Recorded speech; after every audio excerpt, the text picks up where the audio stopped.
ఇక మనం ఒక్కసారి ఫస్ట్ అనుకున్న పాయింట్లోకి సౌత్లో ఒక కర్ణాటక తప్ప మిగతా చోట్ల మీరు ఇంకా పూర్తి స్థాయిలో బలపడలేదు. కేరళ బాగా వీక్, తమిళనాడు వీక్, తెలంగాణలో మీరు అన్నట్టు ట్రయాంగిల్ వార్ నడుస్తూ ఉంది.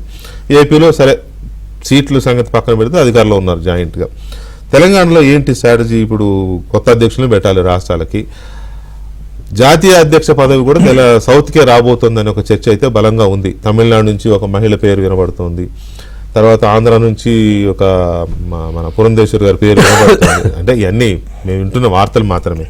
తర్వాత మొన్న ఆయన రిజైన్ చేస్తే అన్నమలై రిజైన్ చేసినారు కదా, ఆయన పేరు కూడా అన్నారు జాతీయ అధ్యక్షుడు చేస్తారంట, అందుకే రిజైన్ చేశారంట అని. సో ఇటువంటివి వచ్చినాయి.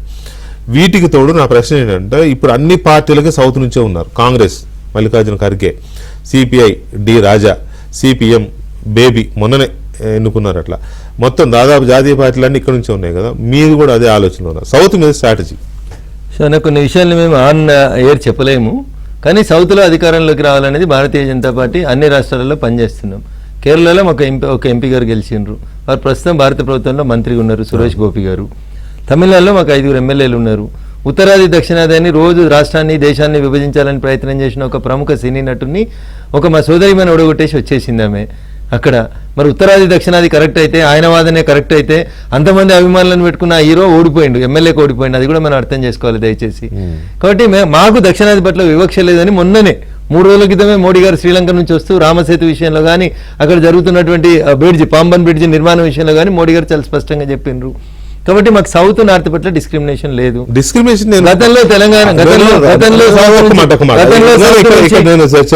రికార్డ్ సెట్ చేయాలి ఏంటంటే, పరిపాలన పరంగా ప్రభుత్వ పరంగా డిస్క్రిమినేషన్ లేదు, కానీ పార్టీ పరంగా బలపడాలి. బంగారు లక్ష్మణ్ గారు అధ్యక్షులుగా పనిచేస్తున్నారు, వారి తర్వాత జాన కృష్ణమూర్తి గారు చేసినారు, తర్వాత గవర్నర్ వెంకయ్య నాయుడు గారు చేసిర్రు. సో సౌత్ కి ఇయ్యలేదు అనేది లేదు, రేపు ఇయ్యొద్దని కూడా లేదు. కానీ తెలంగాణలో కానీ, ఆంధ్రప్రదేశ్ లో కానీ, తమిళనాడులో కానీ, భారతదేశంలో కానీ అధ్యక్షుల నియామకానికి భారతీయ జనతా పార్టీ కొన్ని పద్ధతుల్ని పాటిస్తుంది. ఆ పద్ధతుల ప్రకారం with in the 4 walls party core committee, party జాతీయ కార్యవర్గ పెద్దలు, పార్టీ పెద్దలు అందరూ కూర్చొని ఒక సమిష్టి నిర్ణయం తీసుకుంటారు. ఆ నిర్ణయం ప్రకారం ఉంటుంది. నేను మళ్ళీ ఎందుకు చెప్తా ఉన్నా మీకు, మీరు ఇందాక పురంధరేశ్వరి గారని ఇంకెవరైనా అన్నారు. 33% రిజర్వేషన్ మహిళలకి పాస్ చేసినాం కాబట్టి ఒక పేపర్ రాస్తారు, ఈసారి బీజేపీ మహిళకి ఇవ్వచ్చు అని రాస్తారు, తప్పేం లేదు. ఒక కర్ణాటక నుంచి రాసే ఒక పేపర్ రాస్తుంది, తెలంగాణ నుంచి ఒకతను ఆల్ ఇండియా బీజేపీ అధ్యక్షుడు కాబోతున్నాను రాస్తాడు. మీడియా మిత్రులకి మా మీద ఉన్న ప్రేమ ప్రకారం ఎవరెవరికో రాస్తారు. కానీ భారతీయ జనతా పార్టీ మళ్ళీ చెప్తున్నా, సబ్కా సాత్ సబ్కా వికాస్ విశ్వాస్, ఇది అదే అనేది లేకుండా అన్ని ప్రాంతాలను కూడా సమదృష్టితో తీస్తాం. రావడానికి ఆస్కారం ఉంది, అవకాశం ఉంది. మీరు అన్నట్టు మహిళ రావచ్చు, మీరు అన్నట్టు దక్షిణ భారతం నుంచి రావచ్చు, లేదా ఉత్తర భారతానికి ఇచ్చినా దక్షిణ భారతానికి ఇంకా అంతకంటే మంచి పదవులు కూడా ఇవ్వడానికి అవకాశం ఉంది. Nothing can be ruled out. Whatever the speculations that are coming in the media. ఒకవేళ నిజంగానే దక్షిణక ఇంతకు ముందు ఇవ్వలేదని నేను అనడంలా, ఇచ్చారు. కానీ ఇప్పుడు this is the time important అనే ఒక ఆలోచనలో ఉన్నారు అనేది. పైగా 2 పేర్లు వినబడుతున్నాయి.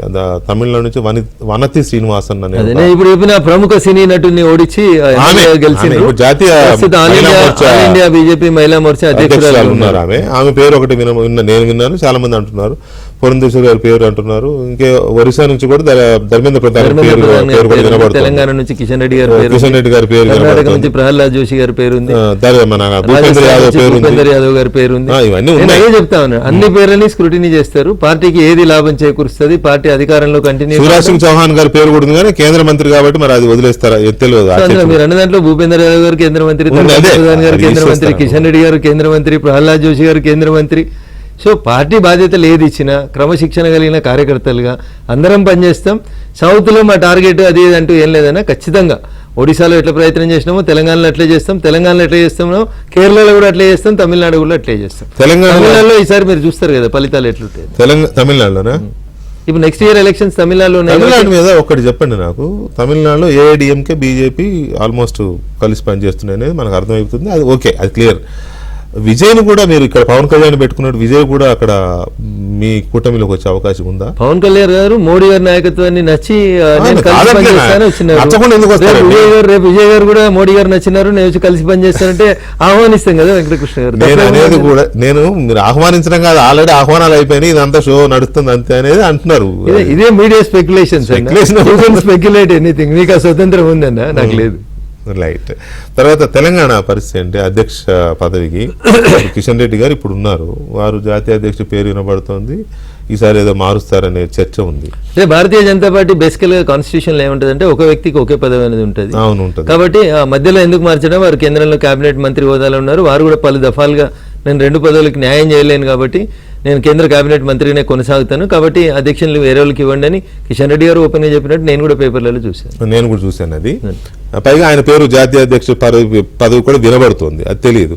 సో ఇక ఎవరు అవుతారంటే అందులో ఈటెల రాజేంద్ర గారి పేరు వినబడుతుంది, రఘునందన్ రావు పేరు వినబడుతుంది, మళ్ళీ బండి సంజయ్ అని పేరు వినబడుతుంది, తర్వాత అడ్వకేట్ రామచంద్రరావు గారి పేరు వినబడుతుంది, ఇంకెవరో మీకుండే బ్యాక్గ్రౌండ్ ఆర్గనైజేషన్ అరవింద్ గారి పేరు వినబడుతుంది, డికే అరుణ గారి పేరు వినబడుతుంది, మీకుండే ఆర్గనైజేషనల్ అటు నుంచి కూడా 1-2 పేర్లు విన్నాను నేను, అంటే చెప్పడం బాగోదులే కానీ చెప్తున్నా ఎగ్జాంపుల్.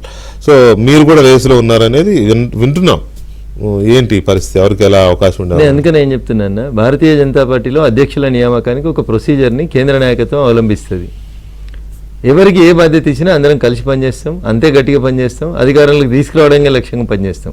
కమలం గుర్తు అధికారంలోకి వస్తే ముఖ్యమంత్రి ఎవరు, మంత్రులు ఎవరు అనేది ఉంటుందన్న. తెలంగాణలో సామెత చెప్తారు, కుందేలు పడ్డాక కుప్పలేసుకోమని చెప్తారు. కుందేలు పడ్డాక తలెవరు తినాలి, మెడెవరు తినాలి, తోడెవరు తినాలనే పంచాయతీ. కానీ నువ్వు తెలంగాణలో బీజేపీని అధికారంలోకి తీసుకురావడానికి ఇలా మేము అందరం సమిష్టి కొట్లాడుతున్నాం. కుందేలు గురించి ఆలోచించకూడదు. నేను అందుకనే తెలంగాణలో ఉన్న నానుడి అని చెప్పిన నేను.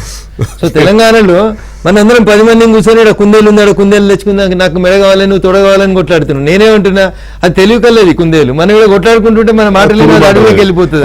అందుకని ముందు దాన్ని కొట్టురు, అది పడ్డాక అధికారంకి వచ్చిన తర్వాత అప్పుడు ఏం చేద్దామనేది ఆలోచన. బీసీకి ప్రయారిటీ ఇస్తున్నారా తెలంగాణలో? బీసీకి ఉందా? సో దేశవ్యాప్తంగానే మొట్టమొదటిసారిగా నరేంద్ర మోడీ గారు లాంటి ఒక ఓబీసీని అధికారంలోకి తీసుకొచ్చి ప్రధానమంత్రిని చేసి మేము చేసినంత సామాజిక సంతులిత ఎవరు చేస్తారు? నేను తెలంగాణ గురించి మాట్లాడితే మళ్ళా ఓబీసీ ఛాయ అవసరం మాట్లాడలేదు. మైనార్టీని రాష్ట్రపతిని చేసినాం, ఒక దళితుని రాష్ట్రపతిని చేసినాం. ముందు కూడా అయ్యారు, మీరే చేయలేదు. ముందు కూడా అయ్యారు. అబ్దుల్ కలాం గారు రాష్ట్రపతి అయినారు, అబ్దుల్ కలాం చేసింది ఎవరు? అప్పుడు వాజ్పేయి గారు, చంద్రబాబు నాయుడు గారు, ఎన్డీఏ కన్వీనర్, ఎన్డీఏ ప్రభుత్వం చాలా మంది అయినారు. మీరు మాత్రమే చేసాం అనుకుంటే ఎట్లా? అందరు చేసినారు. తెలుగు వాళ్ళు అయినారు అప్పుడు, నీలం సంజీవ్ రెడ్డి గారు. అందుకని ఏం చెప్తాను, మీ కళ్ళకి మేము నచ్చకపోవచ్చు, నచ్చలేదు. నేను విషయం ఏం చెప్తాను, మేము సబ్కా సాత్ సబ్కా వికాస్ సబ్కా విశ్వాస్ అనేటువంటి నినాదంతో గ్రౌండ్ లోకి పోతున్నాం. ఒడిశాలో మేము అధికారంలోకి వచ్చారు. చాలా మంది పేర్లు వినబడ్డాయి ముఖ్యమంత్రికి.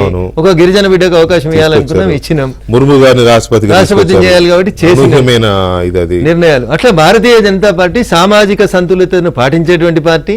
తెలంగాణలో ఈ మధ్యలో బీసీ కులగణకు సంబంధించినటువంటి అంశం నడుస్తుంది కాబట్టి ఖచ్చితంగా దానికి ఉన్న ప్రాధాన్యతను గుర్తించకుండా మా పార్టీ ఉంటుందని కూడా నేను అనుకోను. పార్టీ ఏ బాధ్యతలు అప్పగించినా క్రమశిక్షణ గల కార్యకర్తగా పనిచేస్తా అని ఎవరైనా చెప్తారు. ఇప్పుడు నేను అడిగితే, మిమ్మల్ని అడిగితే మీరు కూడా అదే చెప్తారు, నాకు తెలుసు. అయితే కానీ అధ్యక్ష పదవి రేసులో మీరు ఎంతవరకు ఉన్నారు? సో ఇక్కడ మా దగ్గర రేసు అడిగింది అదే చెప్తున్నా. మా దగ్గర రేసు 100 మీటర్స్, 200 మీటర్స్, 400 మీటర్స్ అని ఉండదన్న. మీకు ఇంట్రెస్ట్ ఉందా? అప్లికేషన్లు అయితే ఉంటాయి కదా, అప్లికేషన్లు అయితే ఉంటాయి కదా, నాకు అవకాశం ఇవ్వండి అని. లేవు. రేపు నామినేషన్స్ కొని వస్తారు ఒక రిటర్నింగ్ ఆఫీసర్. అప్పుడు ఎవరికి ఇంట్రెస్ట్ ఉంటే వాళ్ళు నామినేషన్ వేస్తారు, అప్పుడు నిర్ణయం జరుగుతుంది. అందుకని వేస్తారు నామినేషన్. రిటర్నింగ్ ఆఫీసర్ వచ్చి వేయమంటే వేస్తాం. ఆయన మిమ్మల్ని ఎందుకు ఏమంటాడు? ఎవరు ఎత్తారో దాంట్లో కండిషన్స్ ఉంటాయి.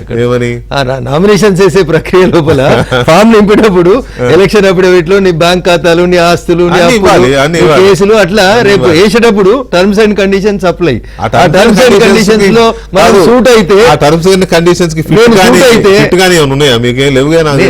నేనేమంటున్నా, ఇప్పుడు బీసీలు అన్నావు కాబట్టి నేను అంటా ఉన్నా, ఆ టర్మ్స్ అండ్ కండిషన్స్ లో సూట్ అవుతున్నా అని నేను ఫీల్ అయితే తప్పకుండా నేను నామినేషన్ ఇస్తాను. అర్థమైపోయింది, ఇది బీసీ అనేది వస్తుంది అనేది అర్థమవుతుంది.